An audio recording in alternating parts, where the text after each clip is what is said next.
কোটা সংস্কার আন্দোলনে জাতীয় দলের বেশ কয়েকজন ক্রিকেটার সামাজিক যোগাযোগ মাধ্যমে পোস্ট দিয়ে শিক্ষার্থীদের পাশে দাঁড়িয়েছিলেন, রক্তপাত বন্ধর দাবি জানিয়েছিলেন। কিন্তু দেশের অন্যতম শীর্ষ ক্রিকেটার সাকিব আল হাসান এই বিষয়ে মুখে কুলু পেটেছিলেন। অবশেষে কানাডায় গ্লোবাল টি-20 লিগে খেলতে গিয়ে সাকিব মুখ খুললেন বটে, তবে মুখ খুলতেই নতুন বিতর্কের জন্ম দিলেন। কানাডায় টি-20 টুর্নামেন্টে খেলার সময় প্রবাসী বাংলাদেশি ক্রিকেট প্রেমীদের তোপের মুখে পড়েন সাকিব।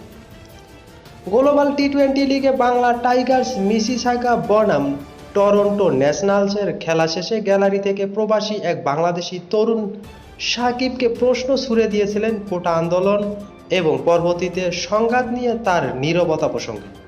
সে সময় কিছুটা ক্ষোভের সুরেই সাকিব পাল্টা প্রশ্ন করেন, দেশের জন্য আপনি কি করেছেন?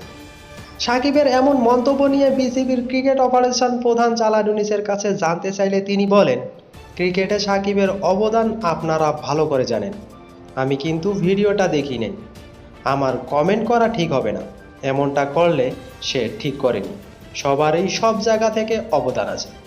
তবে পরেই আবার বিষয়টিকে সাকিবের ব্যক্তিগত ব্যাপার উল্লেখ করে দেশের এই ক্রিকেট কর্তা যোগ করেন, দেখেন এটা সাকিবের ব্যক্তিগত ব্যাপার। সাকিব কি বলেছে সেখানে আমি সেটা বলতে পারবো না। আমি যতটুকু জেনেছি যে কথা বলা হয়েছে, কিন্তু ক্রিকেটে অবদান নাকি এখানে কোনো অবদান বোঝাতে চেয়েছে আমি জানি না।